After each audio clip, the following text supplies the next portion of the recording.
Good evening, everyone, and welcome to my presentation on the United Nations Convention Against Torture and the United States. We will be asking the question, does ratification of the Convention Against Torture by the United States actually contribute to peace? We'll explore the convention's goals, U.S. compliance, and its broader impacts on human rights and peace building.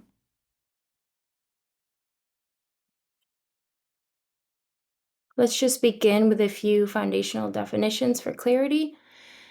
A convention, also called a treaty, is a legally binding agreement that countries or states can opt into. We will generally use the term states instead of country as a more correct term to define an area that has sovereignty over a territory and a group of people. When I talk about the United States in this presentation, I may refer to its actions within the United States or abroad, and both from the angle of towards itself or towards other countries. I'll try my best to differentiate between these angles as they are critically important to understanding how torture laws are applied. Signing indicates a willingness to explore further commitment, and ratification is the ratification of a convention is a formally legally binding commitment.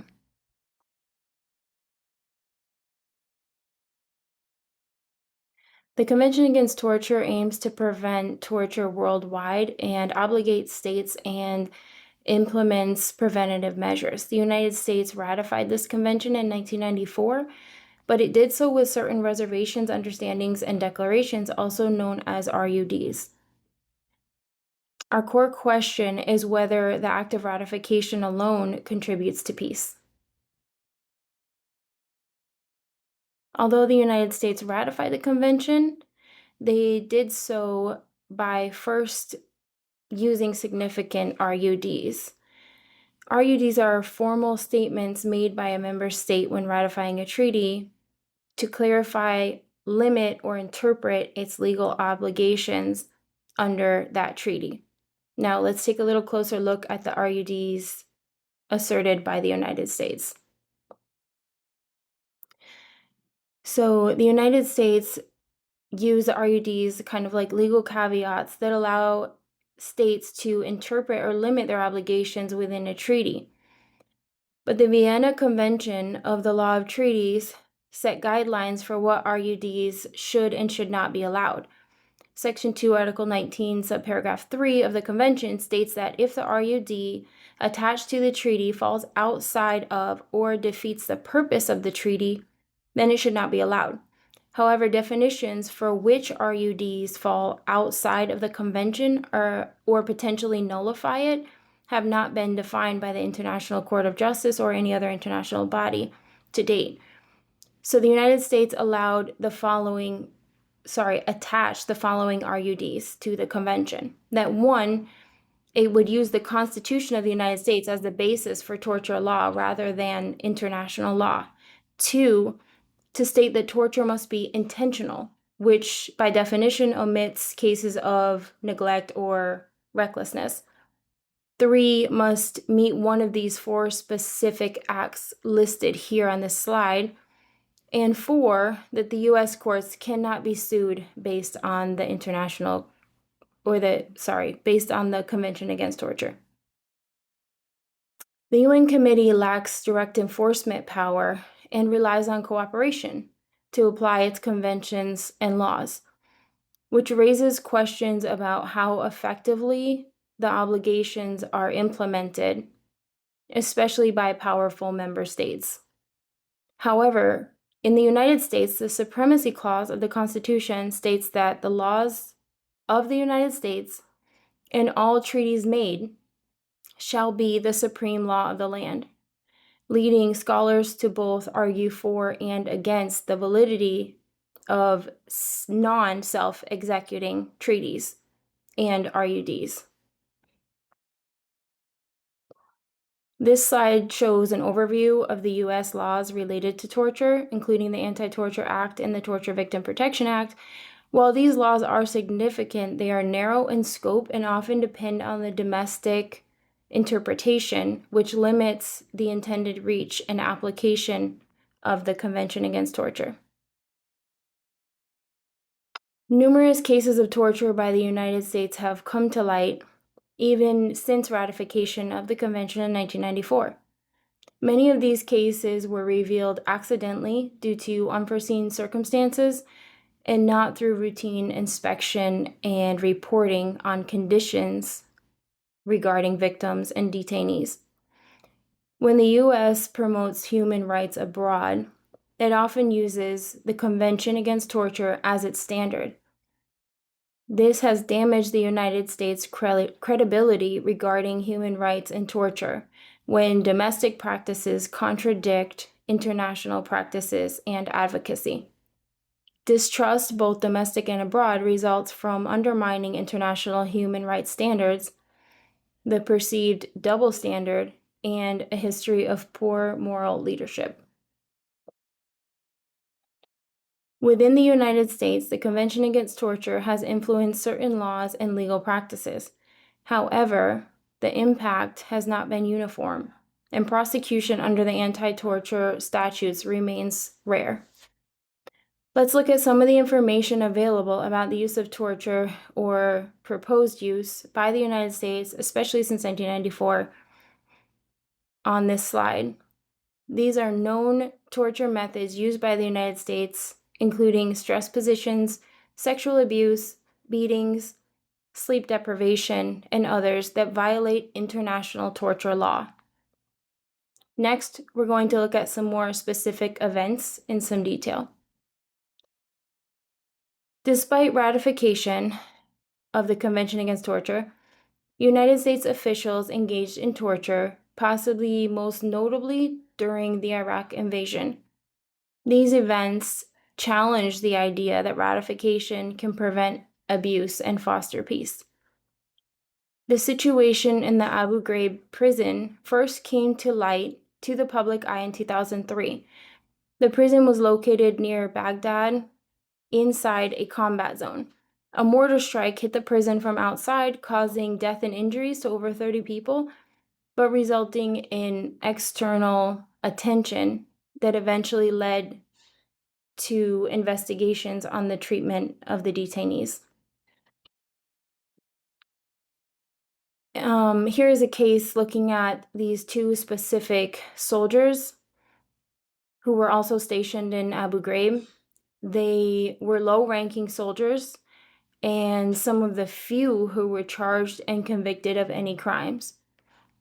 To date, no senior military officials were prosecuted, even though there was clear evidence reported of a chain of command of orders and approval. They were accused of many crimes, including electrocution, rape, assault. Grainer was sentenced to 10 years and he was released after 6.5 years.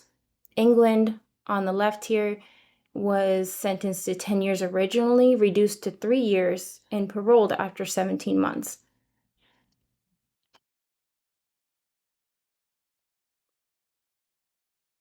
Legal accountability has been minimal.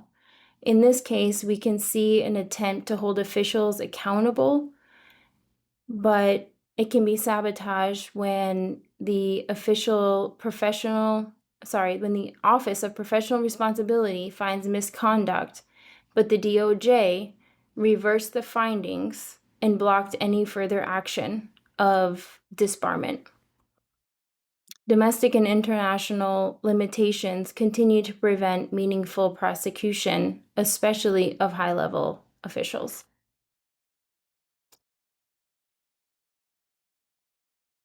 Here's a case showing how a treaty can play out in real life.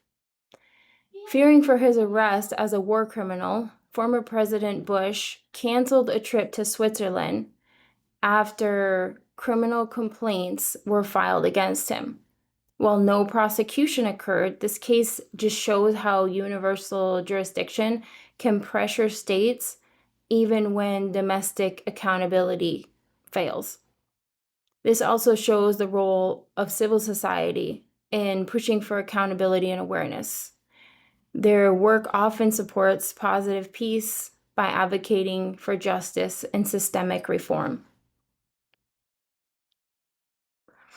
This is one of the cases that I've found in my research so far that is the most disturbing. This is a man who was captured in March of 2002.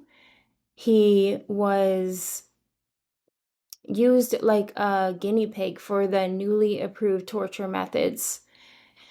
He was put in different CIA black sites and was eventually transferred to Guantanamo in 2006.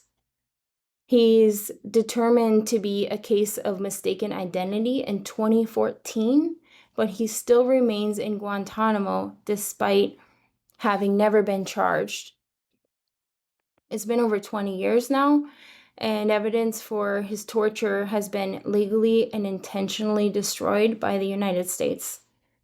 He has authored at least 40 drawings detailing his torture by US officials. Most of them are too graphic, and I didn't want to share them here out of respect for the victims.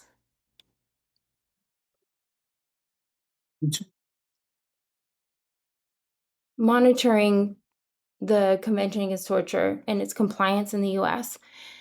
The US maintains a disconnect between international obligations and domestic realities, especially when it comes to policing and detention.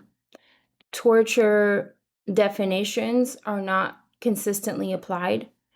The UN Committee Against Torture monitors state compliance, but it cannot enforce prosecutions. US sovereignty and legal exemptions limit the accountability. This presents a huge problem with international treaties and their real-life effectiveness. So, who is responsible? The U.S. Department of Justice is primarily responsible for enforcing federal laws against torture. The FBI is responsible for conducting inquiries into alleged cases of torture, especially when committed by U.S. officials abroad. In cases involving the military, enforcement may fall under the Uniform Code of Military Justice through court-martial proceedings. Ultimately, accountability depends on the executive branch's will to pursue legal action and the court's interpretation of U.S. and international obligations. Critics argue that the Convention Against Torture is largely symbolic because without legal or political consequences, it is therefore to ratify something alone does little to ensure compliance or peace. Theoretically, the Convention Against Torture should promote peace by embedding anti-torture norms into law. However, without enforcement or accountability, the peace-building potential is greatly weakened. Just to get a different perspective, we can look at European states who often face stricter compliance standards and legal consequences. Regional courts like the European Court of Human Rights have jurisdiction to investigate, condemn, and even sanction member states for violations of human rights law, including torture. This shows how the international mechanisms can support peace more effectively when the member state is truly committed. The role of media and public opinion is probably greater than we realize. While torture is almost always condemned by the public, narratives around national security and a lack of transparency consistently complicate adherence to torture laws. In summary, despite its shortcomings, ratification of the United Nations Convention Against Torture likely does contribute to peace by establishing international norms, empowering advocacy, and offering some legal tools. However, ratification alone, especially with RUDs, is not sufficient to build peace. Creating peace through a United Nations treaty requires that the United States has a genuine desire to adhere to it. It requires actions, cultural change, and most of all, accountability.